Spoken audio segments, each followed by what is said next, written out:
ध्यानं नमः सवित्रे जगदेकचक्षुषे जगत्प्रसूतिस्थितिनाशहेतवे त्रयीमयाय त्रिगुणात्मधारिणे विरिञ्चि नारायण शङ्करात्मने ततो युद्धः परिश्रान्तं समरे चिन्तया स्थितं रावणं चाग्रतो दृष्ट्वा युद्धाय समुपस्थितम् दैवतैश्च समागम्य द्रष्टुमभ्यागतोरणम् उपागम्याब्रवीद्रामम् अगस्त्यो भगवान् ऋषिः राम राम महाबाहो शृणु गुह्यं सनातनं येन सर्वानरीन् वत्स समरे विजयिष्यसि आदित्यहृदयं पुण्यं सर्वशत्रुविनाशनं जयावहं जपे नित्यम्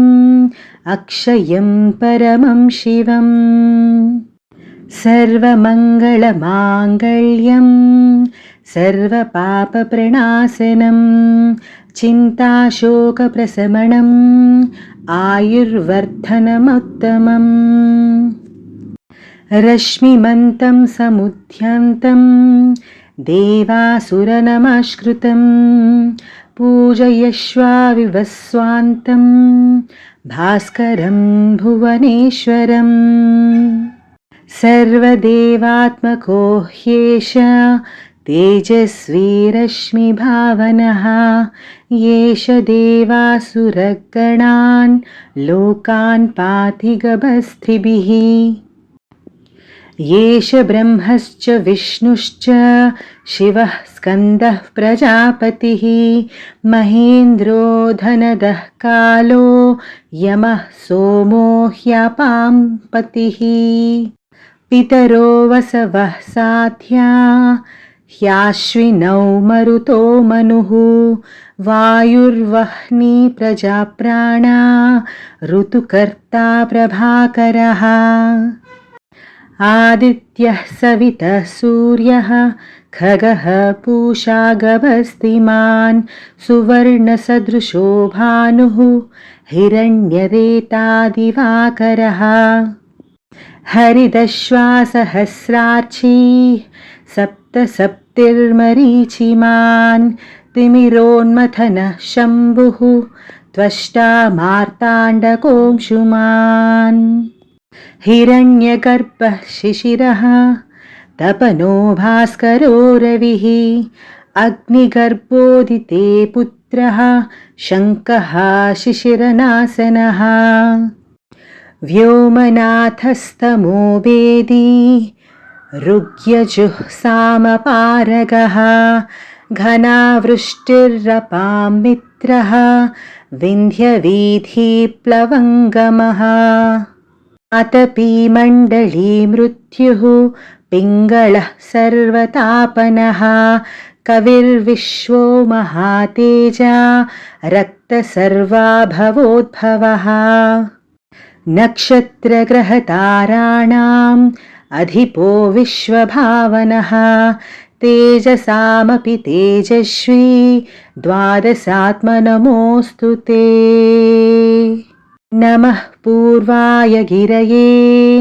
पश्चिमायात्रये नमः ज्योतिर्गणानां पतये इतिनाधिपतये नमः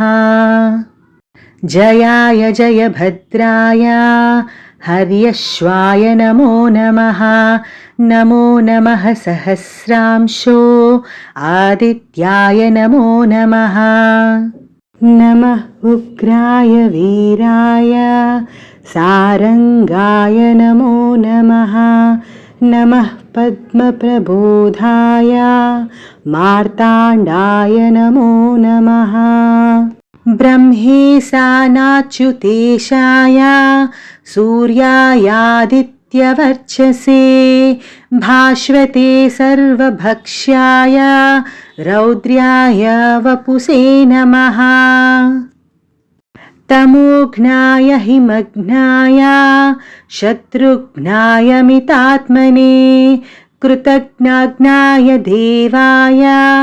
ज्योतिषां पतये नमः तप्तचामीकराभाय